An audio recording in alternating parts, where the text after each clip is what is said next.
Hi అండి. ఇవాళ నేను బెండకాయతో గుజ్జు కూర చేద్దాం అనుకుంటున్నాను. బెండకాయలు, టమాటోలు, అలాగే ఉల్లిపాయలు వేసి చాలా బాగుంటుంది ఈ కూర. గుజ్జు కూర చాలా చాలా చాలా బాగుంటుంది, టేస్టీగా ఉంటుంది. సో ఫస్ట్ నేను ప్యాన్ పెట్టేసుకున్నాను, నూనె వేసుకున్నాను, తగినంత నూనె వేసుకున్నాను, ఆవాలు, జీలకర్ర, ఎండుమిరపకాయలు వేసుకున్నాను. అవి బాగా వేగిపోయాయి. నూనె తొందరగా కాగిపోయి ఉంది కాబట్టి అన్నీ ఫాస్ట్గా అయిపోతాయండి. అలాగే మినపప్పు, శనగపప్పు కొంచెం వేసుకుంటున్నాను. ఈ కూరకి మాత్రం కొంచెం మినపప్పు, శనగపప్పు వేస్తేనే బాగుంటుంది. ఎందుకంటే గుజ్జు కూర కాబట్టి అప్పుడప్పుడు మనం తింటుంటే పంట కింద పడాలన్నమాట. సో ఈ మాత్రం పడుతుందన్నమాట. అంటే ఒక 3 స్పూన్స్ అనుకోండి, చిన్న చిన్న స్పూన్స్తో 3 స్పూన్స్ వేసేసుకోండి. ఇది బాగా వేగాలి. సో మీరందరూ తప్పకుండా నా ఛానల్ని సబ్స్క్రైబ్ చేసుకోండి, సపోర్ట్ చేయండి. నేను 1000 సబ్స్క్రైబర్స్కి దగ్గరలో ఉన్నానండి. సో మీరు సపోర్ట్ చేస్తే నేను తొందరగా రీచ్ అవ్వగలుగుతాను. సో మీరందరూ నాకు హెల్ప్ చేస్తారని అనుకుంటున్నాను.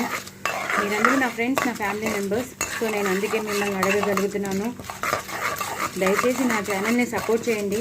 నేను తొందరగా 1000 సబ్స్క్రైబర్స్కి రీచ్ అయ్యేటట్టు చేయండి. Please please please please do like, share and subscribe అండి. అందరికీ షేర్ చేయండి, లైక్ చేయండి. కొత్త వాళ్ళు ఎవరైనా ఉంటే వాళ్ళు కూడా సబ్స్క్రైబ్ చేసుకోండి ప్లీజ్ ప్లీజ్.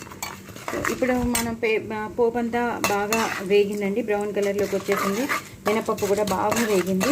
మినపప్పు, శనగపప్పు బాగా వేగితేనే బాగుంటుంది. అలా పచ్చిగా ఉంటే మాత్రం కూర బాగోదు. ఎందుకంటే మనం చింతపండు రసం కూడా వేస్తాం. ఎప్పుడైతే ఆ చింతపండు రసం వేస్తామో అవి వేగకుండా ఉంటే బాగోదు, పచ్చిగా ఉంటుంది. అందుకే చెప్తున్నాను, మినపప్పు, శనగపప్పు బాగా వేగాకనే మీరు మిగతావన్నీ వేయాలి. వేగిపోయిందండి. ఇప్పుడు కొంచెం ఇంగువ, ఎక్కువ కాదు, కొంచెం ఇంగువ. నేను చాలా రిస్క్ తీసుకుని చేస్తానండి. దగ్గరగా పెట్టుకుని కెమెరా, ఫోన్ దగ్గరగా పెట్టి నేను వీడియో తీస్తానన్నమాట. సో చాలా కష్టంగా ఉంటుంది, చాలా రిస్క్ అయినదే. బట్ మీ అందరికీ నేను చూపించాలని నేను చేస్తానన్నమాట. ఇలా పచ్చిమిరపకాయలు వేసేసుకోవాలండి. ఒక 5-6 పచ్చిమిరపకాయలు సగానికి తరిగి నేను వేసేసాను. సో కారం కూడా వేస్తాం కాబట్టి సరిపోతుంది. కొంచెం స్పైసీనెస్ కావాలి అనుకున్న వాళ్ళు ఇంకో 2 వేసుకోవచ్చు. నేను కూడా వేసాను. పచ్చిమిరపకాయలు చాలా మంచివండి అనుకుంటాం, కానీ పచ్చిమిరపకాయలు చాలా మంచిది. విటమిన్ సి ఉంటుంది. విటమిన్ సి మన శరీరంలోకి వెళ్తే డిసీజ్ రెసిస్టెన్స్ ఉంటుంది. సో రెసిస్టెన్స్ పవర్ అనేది ఉంటుంది. డిసీజెస్ తొందరగా రావు. ఇప్పుడు కొంచెం కరివేపాకు వేసుకోవాలండి. కరివేపాకు వేసుకున్నాక కొంచెం మనం తరిగి పెట్టుకున్న ఉల్లిపాయలు, సన్నగా తరిగి పెట్టుకున్న ఉల్లిపాయలు వేయాలండి. చాలా చాలా టేస్టీగా ఉంటుంది. అన్నంలోకి బాగుంటుంది, చపాతీలోకి బాగుంటుంది, చాలా బాగుంటుందండి ఈ కూర. బెండకాయలు అనేవి చాలా మంచివండి, షుగర్ పేషెంట్స్కి చాలా మంచిది. అలాగే ఆస్టియోపోరోసిస్ వచ్చి మోకాళ్ళ నొప్పులు ఉంటాయి కదా, జాయింట్ పెయిన్స్ ఉంటాయి కదా, ఇవన్నీ మనకి తగ్గుతాయండి. ఎందుకంటే దాంట్లో ఉన్న జిగురు చాలా బాగా మనకి ఉపయోగపడుతుంది. అందరూ తప్పకుండా బెండకాయలు విరివిగా వాడండి. బెండకాయలు అనేది అందరూ కట్ చేసేసి నీళ్ళల్లో రాత్రిపూట వేసేసి ఆ పొద్దున్న పూట తాగుతున్నారు. ఆ నీరు బెండకాయతో సహా తినేస్తున్నారు. చాలా మంచిది. సో దయచేసి మీరందరూ కూడా తప్పకుండా చేయండి అలాగా. లేదా బెండకాయ విరివిగా ఇలా కూరలు చేసుకుని తినండి, చాలా బాగుంటుంది. కొంచెం వేగాలండి. వేగాక మీకు మళ్ళీ చూపిస్తాను. బాగా వేగాయండి ఉల్లిపాయలు. బాగా వేగాక ఇప్పుడు కొంచెం పసుపు వేసుకోవాలి. 1/2 స్పూన్ పసుపు వేసుకోవాలండి. ఇలా బాగా వేయించేసుకుని ఇప్పుడు మనం సన్నగా తరిగి పెట్టుకున్న టమాటోలు వేయాలి. నేను 2 టమాటోలు మీడియం సైజువి వేసాను. చాలా చాలా టేస్టీగా ఉంటుందండి కూర, మాత్రం చాలా బాగుంటుంది. అల్లం వెల్లుల్లి పేస్ట్ వేసుకోవాలి అనుకున్న వాళ్ళు వేసుకోవచ్చు. అంటే మాకు ఆ ఫ్లేవర్ కంపల్సరీ కావాలండి అన్నవాళ్ళు వేసుకోవచ్చు, లేదు అన్నవాళ్ళు స్కిప్ చేసేయచ్చు. ఇలా చేసుకుంటే చాలా బాగుంటుంది. అల్లం వెల్లుల్లి పేస్ట్ వేయకుండా ఇలా చేసుకుంటే చాలా చాలా బాగుంటుంది. ఎందుకంటే మనం వేసేది ఇప్పుడు ఒక పౌడర్ వేస్తాము. మినపప్పు, శనగపప్పు, మిరియాలు, ధనియాలు, జీలకర్ర పౌడర్ వేస్తాం కాబట్టి అల్లం వెల్లుల్లి పేస్ట్ వేయకపోయినా బాగుంటుంది. కానీ ఒకవేళ అల్లం వెల్లుల్లి పేస్ట్ లేనిదే మాకు బాగోదండి, మాకు ఆ ఫ్లేవర్ కావాలి అన్నవాళ్ళు వేసుకోవచ్చు, లేదు అన్నవాళ్ళు స్కిప్ చేసేయచ్చు. టమాటోలు, ఉల్లిపాయలు బాగా మగ్గిపోయాయి. ఎంత తొందరగా మగ్గితే మనం మిగతా బెండకాయ ముక్కలు కూడా వేసేయచ్చు.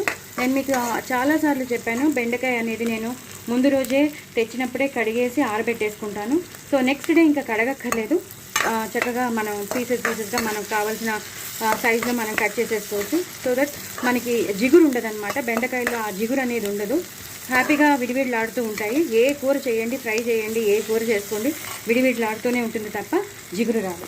సో ఇప్పుడు నేను బాగా వేగిపోయి కాబట్టి నేను బెండకాయ ముక్కలు వేసేసుకుంటున్నాను. నా దగ్గర 1/2 కిలో బెండకాయలే ఉన్నాయి. సో నేను 1/2 కిలో బెండకాయలు, మీ దగ్గర ఉన్న దాన్ని బట్టి మీరు టమాటోలు కానీ ఉల్లిపాయలు కానీ పెంచుకోవచ్చు. అలాగే బెండకాయలు వేసుకున్నప్పుడు మీ ఉప్పు కారం అనేది ఇంగ్రీడియంట్స్ అనేవి పెరుగుతాయి. నా దగ్గర కొన్నే ఉన్నాయి కాబట్టి నేను కొంచెమే, నా కూర కొంచెమే కాబట్టి నేను దానికి తగినంత వేస్తున్నాను. ఇవి ఒక్కసారి మగ్గాలి. మళ్ళీ మగ్గాక మీకు చూపిస్తాను. ఎందుకంటే బెండకాయలు వేసాం కాబట్టి బెండకాయలు మగ్గాక కానీ మిగతా ప్రొసీజర్లకు వెళ్ళడానికి ఉండదు. మగ్గాక మీకు మళ్ళీ చూపిస్తాను. బెండకాయ ముక్కలు కూడా బాగా మగ్గిపోయాయి. ఈ టైంలోనే టమాటో ముక్కలు, ఉల్లిపాయ ముక్కలు అన్నీ బాగా వేగాయి. బెండకాయ ముక్కలు కూడా బాగా వేగాయండి. ఈ టైంలోనే నేను ఎప్పుడూ చేసి పెట్టుకుంటానని చెప్పాను కదా, ఆవాలు మెంతులు పొడి, 2 మిరపకాయలు వేసి గ్రైండ్ చేసిన పొడి అది వేసుకోవాలి. అలాగే తగినంత ఉప్పు. నేను ఇంత తీసుకున్నానని ఇంత వేయనండి. నేను మళ్ళీ తీసుకోలేను కాబట్టి ఒక చేత్తో నేను వీడియో తీస్తాను కాబట్టి నేను మళ్ళీ వెళ్ళలేను, ఆఫ్ చేయాల్సి వస్తుంది కదా అని. సో ఇలా ఒక 2 స్పూన్స్ అంతే, ఎక్కువ అక్కర్లేదు.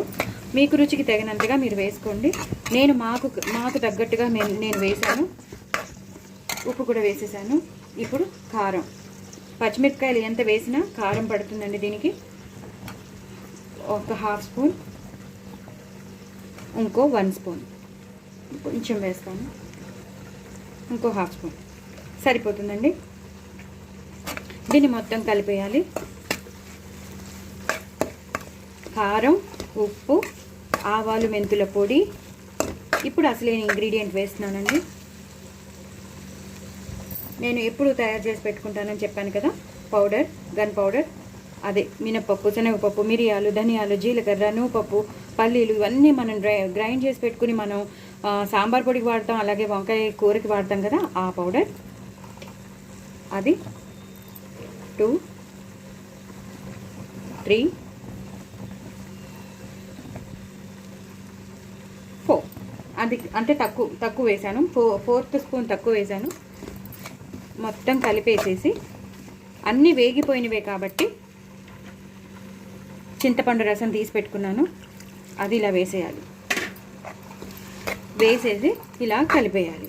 మీకు కనిపిస్తోందండి, చాలా చాలా చాలా చాలా చాలా టేస్టీగా ఉంటుంది ఈ కూర.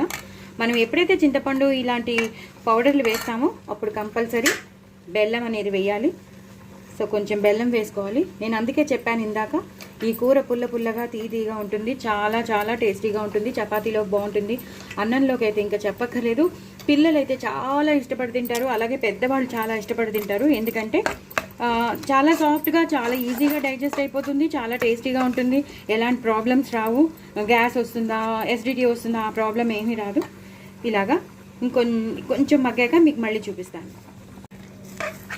ఇలా బాగా దగ్గరగా వచ్చేసింది కదా, ఈ టైంలో మనం 1/2 కప్ వాటర్ వేసుకోవాలండి. ఎందుకంటే ఇది మరీ గట్టిగా ఉండదు ఈ కూర, ఇలా గ్రేవీ టైప్లోనే ఉంటుంది. మనం ఉల్లిపాయలు, టమాటోలు, చింతపండు రసం, బెండకాయలు ఇవన్నీ వేసాం, అలాగే ఆ పౌడర్ వేసాం, గన్ పౌడర్ అనేది వేసాం. సో చాలా చాలా చాలా చాలా టేస్టీగా ఉంటుంది. చపాతీలో కదిరిపోతుంది, అన్నంలో కదిరిపోతుంది. ఇప్పుడు కొంచెం హైలో పెట్టుకున్నానండి. ఇంకా అన్ని వేయవలసినవన్నీ వేసేసాం. బెల్లం వేసేసాం, అలాగే చింతపండు రసం పిండాము, కరివేపాకు వేసాం. లాస్ట్లో కొంచెం కరివేపాకు వేసేసి కొత్తిమీర వేసేసి గార్నిష్ చేసేసి దింపేయడమేనండి. చాలా చాలా బాగుంటుంది. నా ఛానల్ని సబ్స్క్రైబ్ చేసుకోండి, సపోర్ట్ చేయండి. కొత్త వాళ్ళు ఎవరైనా ఉంటే వాళ్ళు కూడా సబ్స్క్రైబ్ చేసుకోండి. Please do like, share and subscribe అండి. చాలా చాలా టేస్టీగా ఉంటుంది. నిజంగా చెప్తున్నాను, ఎంత టేస్టీగా ఉంటుందంటే అంత టేస్టీగా ఉంటుంది. వేడి అన్నంలో ఈ కూర కలుపుకొని తినండి, ఎంతో బాగుంటుంది, ఎంతో బాగుంటుంది. చపాతీలోకి అయితే ఇంకా అసలు చూసుకోకర్లేదు, అంత బాగుంటుంది. బెండకాయ పులుసు కూర అనొచ్చు, గుజ్జు కూర అనొచ్చు, ఎలా అయినా మీరు అనుకోవచ్చు. కానీ నేను చెప్పినట్టు మీరు అన్నీ చేసుకుంటే మాత్రం సూపర్ ఉంటుంది. ఏది కాంప్రమైజ్ అవ్వద్దు. అన్ని పచ్చిమిరపకాయలు వేసుకోండి, తగినంత చింతపండు రసం, అలాగే తగినంత టమాటోలు, బెల్లం అన్నీ వేసుకోండి, తగినంత కారం. పచ్చిమిరపకాయలు వేసాం కదా అని కారం ఆపేద్దు. కారం కూడా నేను చెప్పినట్టు చక్కగా వేసుకోండి. అయిపోయిందండి, కూర అంతా అయిపోయింది. ఈ టైంలోనే నేను కొంచెం కరివేపాకు వేసేసుకుంటున్నాను, అలాగే కొత్తిమీర వేసేసుకుంటున్నాను. కొత్తిమీర అన్నీ వేసేసి ఇలా కలిపేయాలి. అంటే ఆ కొత్తిమీర ఫ్లేవర్ అంతా కూరకు పట్టేయాలి. అంతేనండి, కూర అంతా అయిపోయింది. చూస్తున్నారు కదా, ఈ గ్రేవీ ఈ కన్సిస్టెన్సీలో ఉండాలి. సో మీరందరూ తప్పకుండా ట్రై చేయండి. నా ఛానల్ సబ్స్క్రైబ్ చేసుకోండి. చాలా చాలా టేస్టీ అయిన బెండకాయ పులుసు కూర. బాయ్ అండి.